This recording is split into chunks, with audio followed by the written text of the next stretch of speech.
Adventure on Pipeman on W4CY Radio.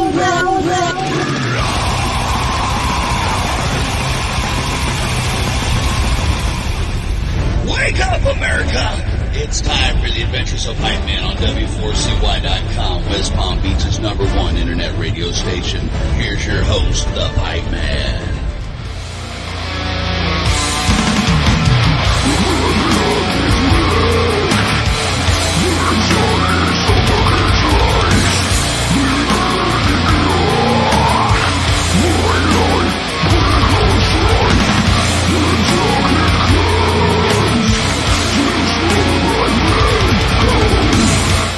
This is the Pipeman here on the Adventures of Pipeman W4CY Radio, and I'm here with our next guest who is performing at a festival that I absolutely love. Like one of my favorite, as you, my listeners, know, I go to festivals all over the world, and this one's one of my favorites. And so, man, I'm sorry I'm going to miss it, though, because my daughter's getting married. But you guys need to go to Bloodstock, and you need to see this band right here. So let's welcome to the show, DeathCollector. How are you? We are doing well. We are doing well. I think the real reason I'm not going is because I don't know if I'm ready for death yet. So I'm staying away. Yeah, we're not currently taking collections, so you're okay. Oh, okay, good. I feel like maybe it's like, you know, going to Bloodstock would be like being in church and they're passing the plate around, except they're collecting your souls. Yeah, it's like a chalice, like full of just like individual souls, you know, and everyone just has one, you know. Yeah, there you go. So, tell us how this road to Bloodstock started. Ooh. I mean, well, Mick, actually, you can. How did DeathCollector start? How did DeathCollector start, or how did we end up playing at Bloodstock? Which is the question. You could do either one. Mine was how you were getting the Bloodstock, but you can tell them anything you want. Okay, Bloodstock, we were invited to play. So we were asked if we wanted a slot in the Sophie stage. So we said, yeah, go for it, nothing to lose. Do you mean it's great to play at Bloodstock? Insane lineup every year. Yeah. I mean, like this year, like you've got like Deicide, you've got Carcass, you've got Sadis, tons of bands that I would have grown up listening to, like, that are playing at it, like, as well. So I'm really looking forward to it this year, like, and I'm delighted, like, that we were asked to play it, especially on the Sophie stage as well, the second stage. Do you know, like, so it's a great spot. There's always a good turnout as well, like, so really, really, really looking forward to this. I love that stage and the concept of it too. You know? Oh yeah, because not many, I've been talking a lot about this because not many people outside the UK are aware of what Bloodstock does and what that Sophie Lancaster stage means. And, you know, it's terrible what happened, and it's amazing what Bloodstock does to support it and keep that alive because, you know, metalheads, punks, goths, whoever we are, you know what? We're just people, and, you know, we go through a lot of crap, and it's really unfortunate what happened to Sophie Lancaster and her boyfriend, and going home from a gig, and just because you're a goth, you get beat to death. Like, and I just don't know what's wrong with the world. That is the reason that would happen. But I love the fact that Bloodstock makes so much awareness to it, has a stage dedicated to it, and now you guys are playing on that stage, and that's it's no small thing. It's also as well because Sophie Lancaster's mother passed away recently, like a few years ago. So like, you know, so in a way, like, that stage will keep that memory going. I don't think they're ever going to change the name of it. I don't think they ever could. But it's not of like Sophie Lancaster's wasn't a unique experience. It happens to alternative people from school all the way through to adulthood. Even now, I still get shouted at by, you know, not like normal people just shouting goth at you, and it's just like, right? But if it wasn't for places like Bloodstock spreading that awareness, it wouldn't have reached places like you in America. It wouldn't have reached another place around the world, and that's solidarity. We all feel it, like, you know, no one should ever have that done to them for no reason, like no good reason, no actual ethical or moral reason to do that anyway. But you know, it's one of those things that unites most people who are on this subsect of the like outside culture, subcultures. You know, it is what it is. But Bloodstock will give their credit, like that. If it wasn't for them spreading the awareness that they are, I do think it would get forgotten about, and it would be a thing that is spoken about only through people like us. You know? Exactly, and people that know or living in the area, and you know, we all have probably dealt with it at some point or another. Oh yeah, I unfortunately dealt with it with cops when I was a teenager. You know, that's classic, that isn't it? Right, like, and they're the ones that are supposed to be setting the example. So, I think we ourselves set the example, and that's what's great about Bloodstock and bands like you. Absolutely.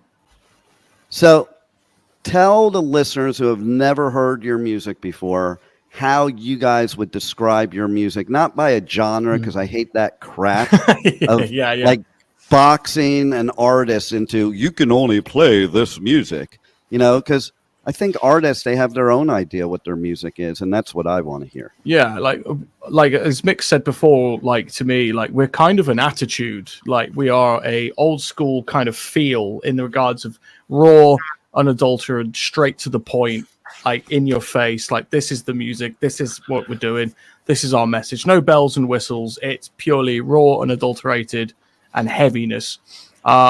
We get coined into old school death metal because we have a lot of signatures that are considered to be that. But even then, that's purely just for people's like familiarity. Like, oh, I like that. Personally, we're diverse though. But we can do all sorts. Yeah, personally, I hate the term old school death metal. Do you mean? Death metal is death metal. That's it. It's just so happens we're old guys playing it, so it's the real deal. Do you know? Yeah. As an old school metalhead, I agree with you, because it's like we as old school people, the new death metal people are like, oh, well, that wasn't really death metal. We're death metal now. And it's like, okay. I think it's all metal to me. Yeah. I come from the school of like my introduction to death metal would have been, you know, like the compilation albums, you know, like Roadrunner would have released, you know, like a Death's Door. That would have had like Sadus on it, Deicide, Obituary, who else? Exorder would have been on it, and like it's called it Death's Door. So my assumption is like an 11 or 12-year-old at the time was thinking, oh, this is what death metal sounds like. Do you know? So anything that basically had a Road Racer logo, I just bought it and thought it was death metal, even though like it's nice. It could be trash. It's faster, like the likes of Exorder, but like they had hatred and anger and attitude in their lyrics and in the music, which aligns with death metal anyway.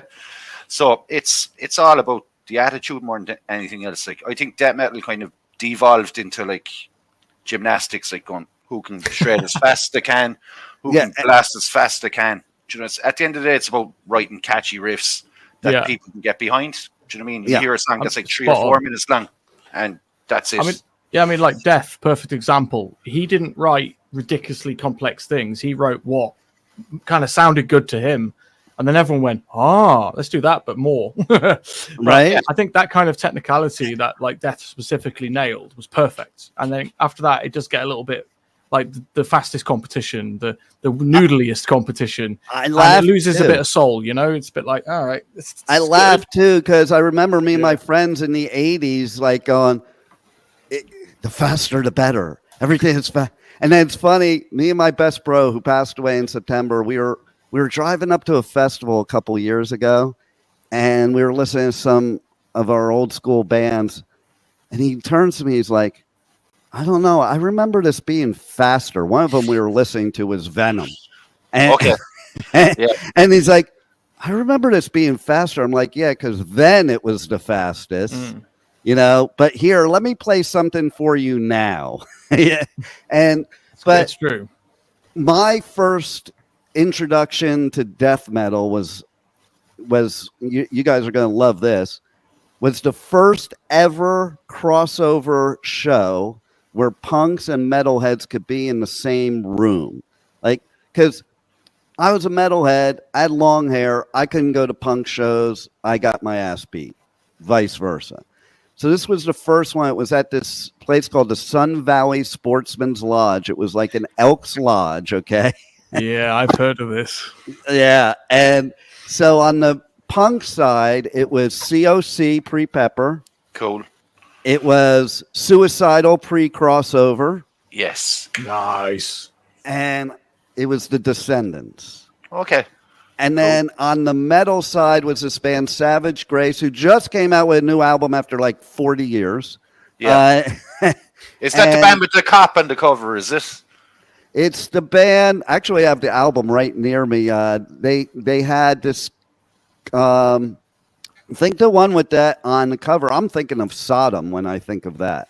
Okay. But this band had like their first album was a Dominatrix, so they had a Dominatrix on the cover, a hot metal chick, and they toured with Motorhead and stuff like that. And then there was also Dark Angel. Yes. Yep. And wait for it. This was my introduction to death metal.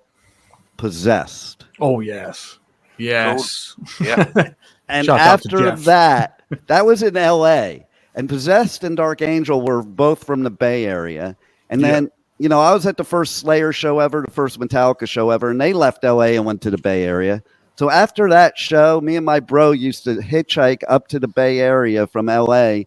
and go to Possessed shows because we were like, oh, my God, this is the fastest, heaviest, loudest, most evil music there is. First time it was, you know, nothing was really quite compared to it. No. That Seven Churches album is absolutely super influential. If you ask me, it's the first death metal album. I know people say Scream Bloody Gore. I'd say Seven Churches. And we believe that was the first death metal album then, for sure. And they weren't caring about the technicality so much. It was, again, like you said, how fast, how great the riffs. Like the song The Exorcist, the riffs in that, it is just like, to me, one of the best riffs ever in any song ever. Yeah. So tell us what we can expect from a live show from DeathCollector at Bloodstock or anywhere else. Lee? Kieran?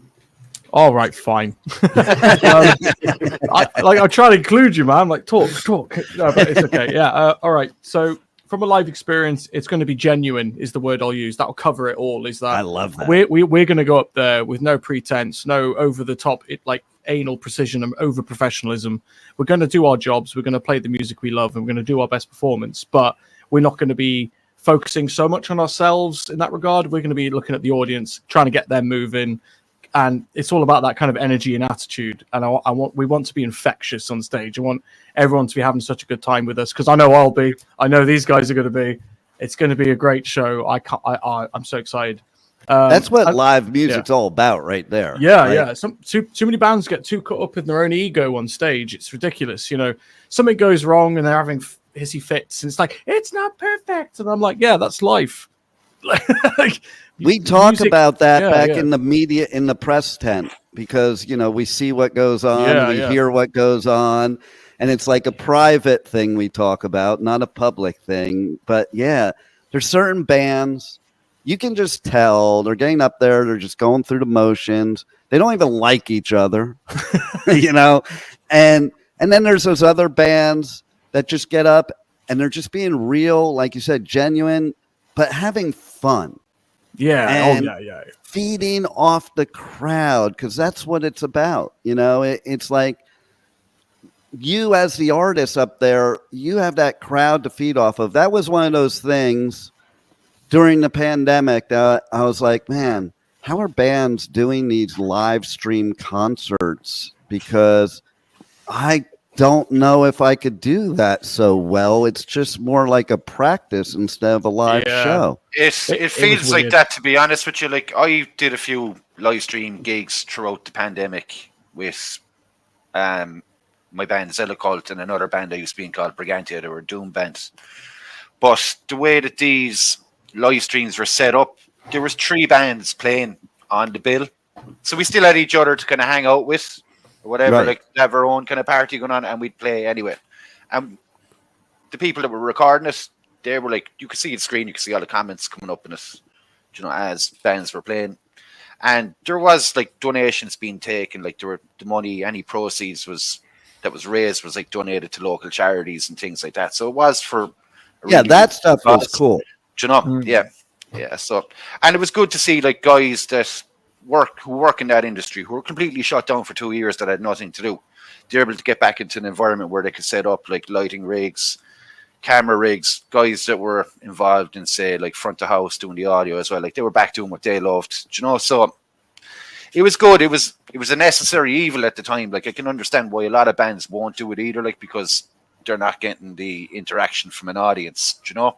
Yeah. But there was like people there that were working on it, so we could see their expressions, knowing their see, that's cool. That's cool to hear that, because at least you have somebody. Because if you were playing to nobody, you know, you're pros, you're going to do it, but it's not the same. For you, it's not the same. Yeah. There were some really good live performances that I saw. I think it was at Trivium did some really good ones. And some other bands did some like really high quality ones. Yeah, Obituary did like Obituary did, didn't they? Yeah. They did Cause of Death. Yeah, which is really cool. And it was also the first time those bands actually got time to rest for a bit. Do you know what I mean? So funny you say that, because that was something else I was going to talk about here, and I've talked about a lot.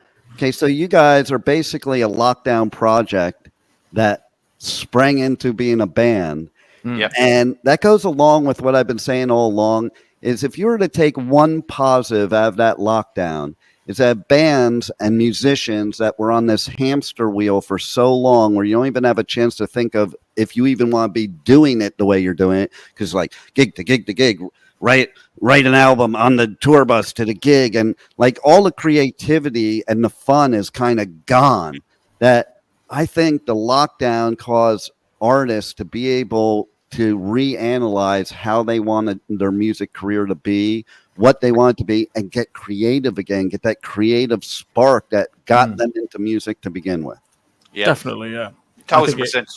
For us, it was just a why not kind of moment. We were like, well, we've got these tracks, might as well do it. And we're like, yeah, go on then. Like, that's how DeathCollector came to be in the first place. Anyway, it was out of boredom during lockdown. Yeah. I'd met Andy before the pandemic.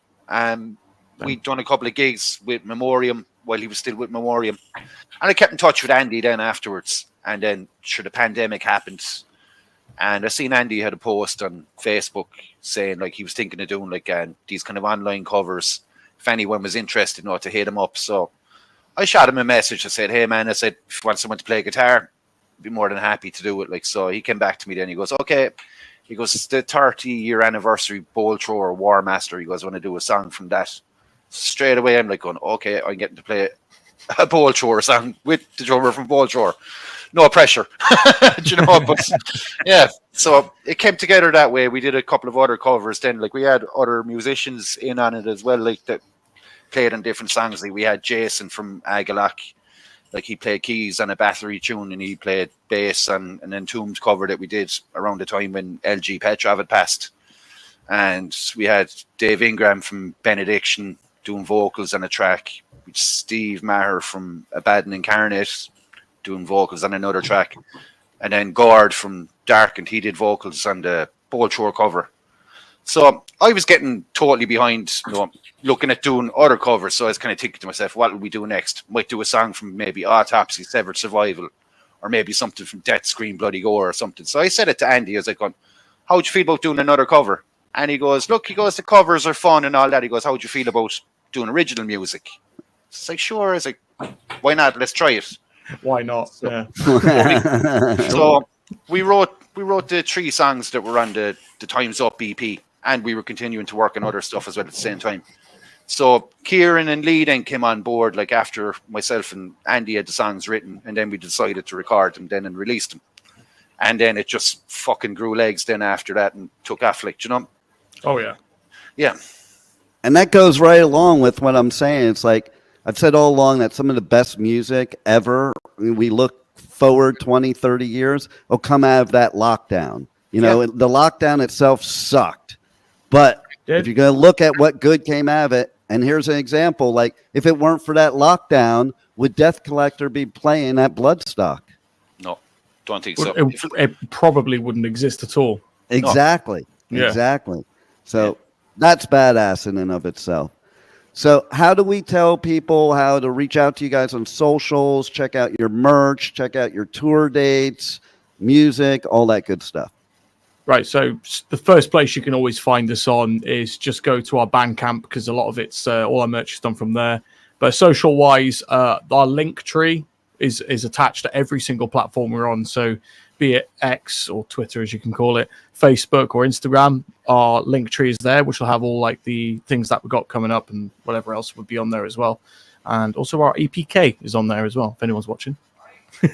Nice. And I think we should make a movement to change the name of Twitter again. Let's just call it X Twitter. Yeah, that's what they should call it, X Twitter. Twixer. And I saw you guys have a TikTok. Yeah, I run that. So tell me either the craziest or most fun TikTok that you've done. That I've done personally, or the band's one? The band, and you can talk about personally too. The band's one is quite straightforward. It's just this gig, that live show. TikTok itself, the craziest thing that I've done was, so many things. I was screaming like a vampire in one of them. I was running through the house, and then the sunlight hits me, and I died. Nice. I do like little funny little clips, videos, like dumb stuff. I do like some like news following things as well. So I did like a post about Gojira, and it got like hundreds of thousands of views. And I've gone viral a few times on TikTok now, so I've got about 14,000 followers. Check me out. Nice. But you know, it's really cool for that kind of stuff. But it's the stuff that I've done on it, I think that's probably the wildest one. Oh no, I did a live stream. So you put yourself live. Never done it before. My ego loved it. So I'm just there like doing this live stream. It's all funny and that. And I got bombarded by Christians. Like literally like, wow. Jesus loves you. Jesus loves you. Praise him, Jesus. You can be saved. You can be saved. And I'm there like, I started speaking in like tongues, right? But I was growling. So I'm there like, and they were just like, they're like, Jesus saves. They're like literally like spamming the chat like somehow that's going to do anything. I couldn't help it. I felt a bit bad. I was like, I probably scared the living shit out. Oh, that's the funniest shit ever. That reminds me about. I was doing like that's above, so below. Just like that. Should have started quoting lines from The Exorcist, Kieran. I was saying like pig Latin-y stuff as well. Like, is there more than and it's like that's mate. I suppose I didn't get banned. I love it. And you know what's funny about that? There's two things that made me laugh about that. One is I was just talking about on my live show last week how to get rid of Jehovah's Witnesses that come to your house. And the first time I was effective, I was a teenager. I had Slayer playing through my guitar amplifier in the background when they knocked on my door, and I was wearing Ozzy Diary of a Madman shirt. And I just said to them, very straight face, I'm like, sorry, I'm a devil worshiper. And they ran so fast and never came back. Yeah, I had a similar experience as well when I was about 13 or 14. They came knocking at the door, and I had like the first Deicide album blasting out of the living room, and I answered the door wearing Feast and the Beast shirt, the one that says to kill God and all of this. Yeah. I think the song that was playing when they hit the door was I Am the Antichrist. It was like, I am the Antichrist, all love is lost. Oh, this is good. Oh, man, it was like, it couldn't have been planned more perfectly. But then I also wanted to talk, which is good and funny, tomorrow on my live show, I'm going to be talking about Gojira because of that fucking insane performance at the Olympics. Like, first of all, when I heard they were playing the Olympics, I'm like, oh my God, maybe this year Jethro Tull won't win a medal award. Yeah. And it was awesome. Oh my God, it was so awesome. But what I think so funny is all these idiot Illuminati people that think that Gojira playing at the Olympics is another sign that the Illuminati is taking over, and the whole thing, I'm sure you've seen all over the net, the satanic Olympics. And I'm like, oh my God, maybe it was, I literally said this to people on social media. I was messing with people that were doing it. I'm like, maybe it's just because they're a French band playing in France. Whoa. Exactly. Yeah. What a concept. Gojira are the most un-satanic band I've ever heard. Like, exactly. All their lyrics are about whales and saving the planet and and pollution. So it's like, what? That's what I love about people that think they know metal, especially when it comes to a band like Gojira or a band like you guys, where they don't even know what the words are. Yeah, they just hear. Barely do. It must be Satan. Satan is what gives you that voice. Maybe I am real. If they wanted a satanic French band to play it, they could have asked Death Spell Omega or something like that. Right? You know? Yeah.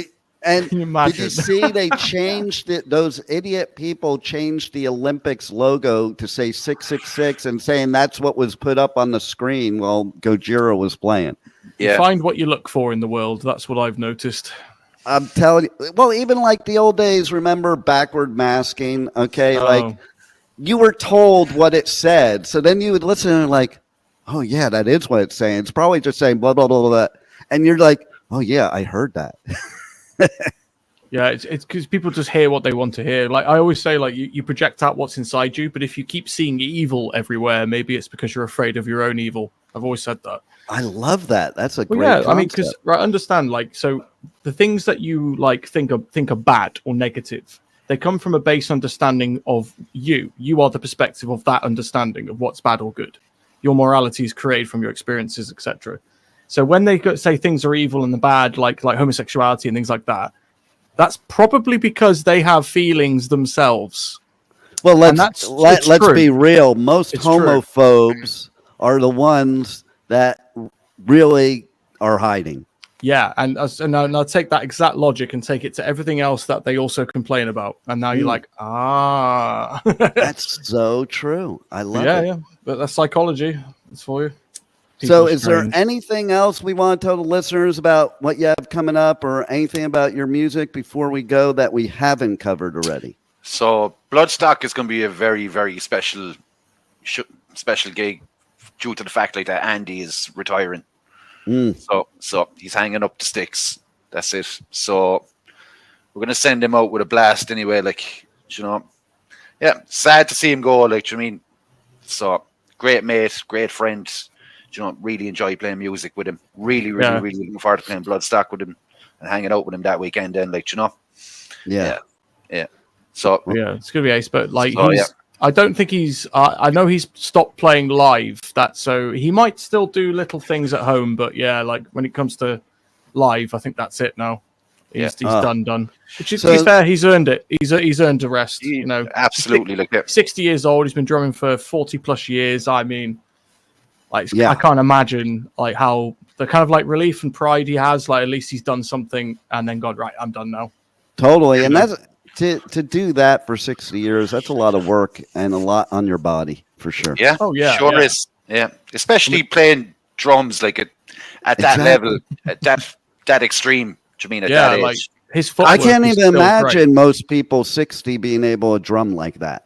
Yeah, literally. Like I saw, do you remember Anvil? Like you went. I saw them on one of their tours, and they're like, in their mid-60s and upwards. And the drummer, he's like renowned, like for being such a good drummer as well. And he's there playing like that, and I thought he's got 100 dates. 100 dates. I was like, how?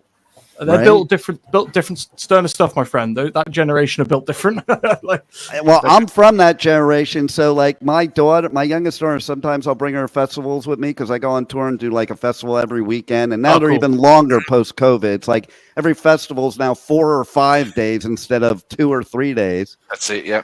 And my daughter will be after a half a day. She's like, "Dad, I don't know how you do this every weekend. I'm done." And I say to her, I don't know how I don't. It's it is something that's just built in you. Yeah. Is basically what it comes down to. And that's true of being a musician. It's something that's built in you, Yeah. Especially when you play the type of music you do, because you're not doing it to become a rock star. You're doing it because the music's built in you. Yeah, like if we wanted to get famous, we'd play all the kind of bands that are more likely to get famous and known and all that reputation. You know, we're doing this because we like music, but fundamentally, it's like the best part of it is playing music with people you actually like. Yes, that really helps. Okay, do you know what I mean? Key. It's the best feeling, man. It's all down to fun at the end of the day. It's all about having fun with the people that you're playing music with. Do you mean that we all have a common vision? Do you know what I mean? To write good songs, have fun playing with them, have fun playing gigs, talk to people, meet people. Certainly not about playing money. It's certainly about not making money anyway. It definitely isn't. Like, do you know what I mean? Yeah. And I say nowadays, especially more than ever, if you're not having fun in this business, this is the wrong business, because everything else is not fun. Yeah, like playing festivals is the peak fun, right? For a band. Like, it's just mad. It's just crazy.